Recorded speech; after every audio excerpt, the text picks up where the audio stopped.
Assalamualaikum warahmatullahi wabarakatuh. Saya ucapkan selamat datang di channel peternak setempat. Mungkin teman-teman baru menemukan video ini atau menemukan channel ini. Saya ucapkan terima kasih ya sudah menyempatkan diri untuk mampir. Nah, di sini tepat hari ke-35, itu artinya jangkrik yang kami pelihara ini waktunya panen. Memang sebelumnya kami kemarin itu sudah sempat memanen jangkrik ini, cuman tidak banyak, hanya 1 kilo, karena kemarin ada kebutuhan urgent dari teman kita atau tetangga kita yang memerlukan jangkrik. Nah, makanya kami panen kemarin 1 kilo saja. Nah, untuk hari ini kita akan panen insya Allah lebih banyak. Nah, mudah-mudahan hasilnya juga memuaskan.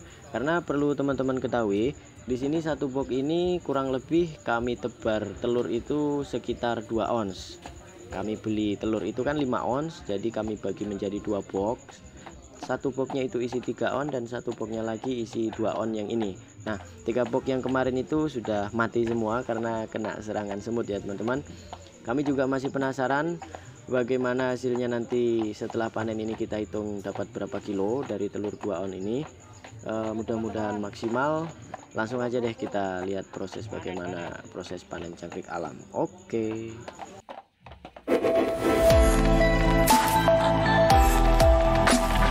Untuk persiapan sebelum panen itu harus dipersiapkan. Yang pertama itu karung dan piring telur. Jadi karungnya itu untuk menaruh jangkrik yang sudah dipanen. Nah, selain itu kita persiapkan timbangan. Nah, itu di samping Omawe ada timbangan dan tempatnya, dan juga ember yang ada bolong-bolongnya untuk penyaring. Coba angkat, Wek. Ember. Nah, itu embernya bolong. Jadi embernya itu fungsinya nanti untuk menyaring kotoran, karena kita ketahui di sini jangkriknya ini banyak kotorannya, coy. Seperti pasir. Nah, kita lihat dulu jangkriknya.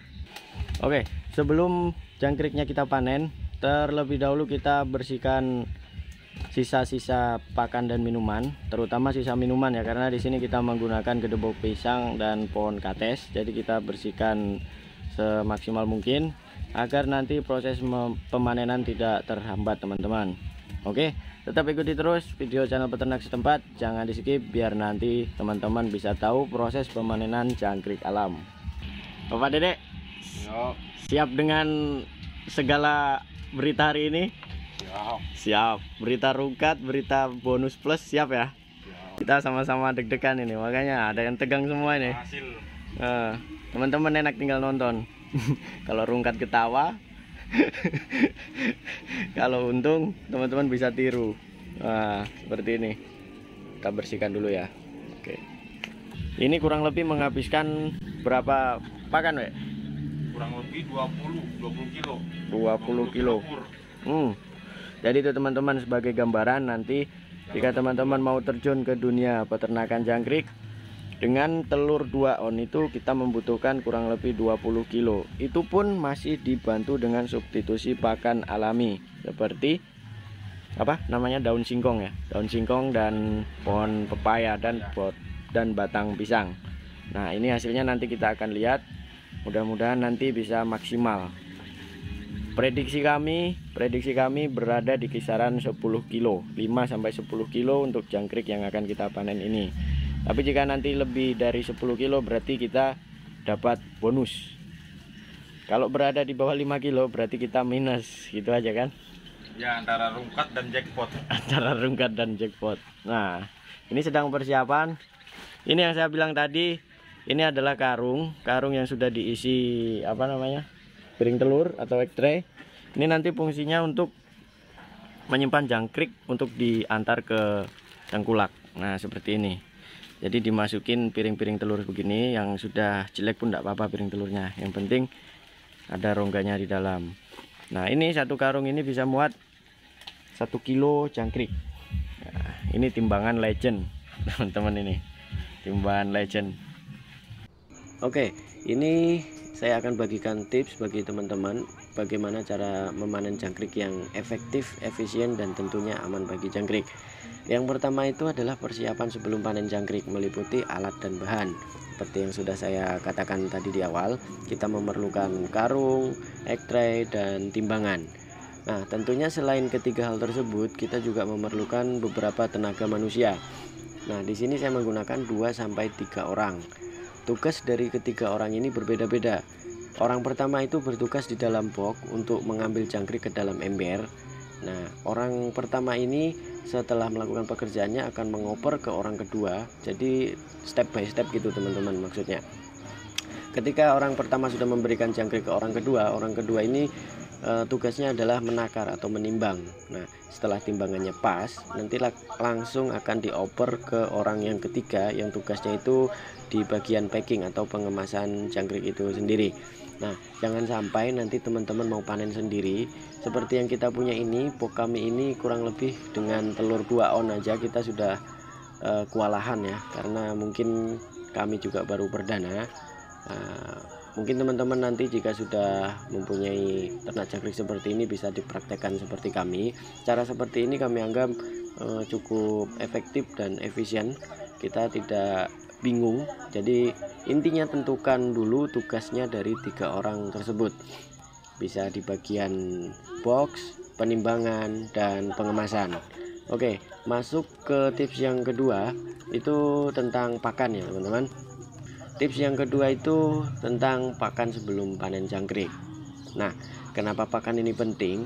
Karena jika jangkrik kita kasih makan itu sebelum panen jangkrik itu kita salah memberikan pakan terhadap jangkriknya itu akan mati lemas atau bahkan bisa mati semua dalam karung. Nah, di sini tipsnya teman-teman, jangan sampai memberikan pakan itu yang mempunyai kadar air yang terlalu tinggi. Contohnya seperti sayur-sayuran, daun singkong itu kalau bisa agak dikurangi ya. Agak dikurangi, bukan tidak dikasih sama sekali, tapi bisa dikurangi porsinya. Nah, karena jika jangkrik itu terlalu banyak makan yang mengandung serat, itu bisa mengakibatkan jangkrik itu lemes dan bisa gampang mati ya teman-teman. Yang ketiga itu tentang waktu dan cara panen jangkrik. Mengenai waktu, idealnya ini panen jangkrik ini dilakukan ketika sore hari, mulai jam 4 sore atau pagi hari sebelum jam 8 atau jam 9. Nah, kenapa kita harus memperhatikan waktu ini? Karena kemungkinan nanti jangkrik jika dipanen dalam kondisi cuaca yang sangat-sangat panasnya itu ekstrim, jangkrik itu bisa lemes juga ya teman-teman. Jadi nanti jangkriknya bisa stres dan ujung-ujungnya bisa mati saat kita pengantaran ke toko atau ke kios. Jadi teman-teman sebisa mungkin memperhatikan hal-hal sekecil ini. Nah, yang keempat ini adalah media untuk membawa jangkrik dari kandang ke kios. Kalau cara kami ini menggunakan karung yang diisi dengan egg tray. Nah, kapasitas dari karung ini juga teman-teman harus perhitungkan matang-matang. Kalau kiosnya itu dekat dari tempat ternak, itu teman-teman bisa mengikuti cara kami. Cara kami ini satu karung ini kami isi dengan jangkrik maksimal 2 kilo. Nah, jika teman-teman mungkin pengiriman dari tempat ternaknya ke kiosnya itu agak jauh, mungkin bisa dikurangi. Jangan terlalu memaksa satu karung diisi sampai 5-6 kilo, karena nanti akan berakibat fatal jika jangkrik itu mengalami stres atau tertindis di dalam karung tersebut. Nah, penasaran dengan hasilnya? Setelah kami panen, kami ecer ke beberapa toko atau kios jangkrik, itu kita bisa menghasilkan dari telur 2 on itu totalnya sudah 15 kg. Tapi itu ternyata tidak bisa kita langsung habiskan semua di hari ini, karena ada beberapa kios yang jangkriknya itu masih full. Sebenarnya yang susah itu bukan cara pemeliharaannya. Ikuti cara kami memelihara jangkrik ini, teman-teman, saya yakin pasti bisa memelihara jangkrik itu sampai panen. Tapi yang susah itu sebenarnya adalah pasca panennya atau penanganan pemanenannya atau pemasarannya. Mungkin kalau di luar Kalimantan itu sudah banyak tengkulak, bisa langsung panen berapapun jangkrik yang teman-teman miliki bisa langsung diambil. Tapi kalau di sini kita itu masih mengecer, dalam artian kita masih mengirim per toko. Jadi kita kirim ke toko itu kurang lebih 3 sampai 5 kg itu per outlet paling banyak ya. Jadi itu teman-teman, tetap semangat, mudah-mudahan ini bisa bermanfaat. Salam peternak setempat.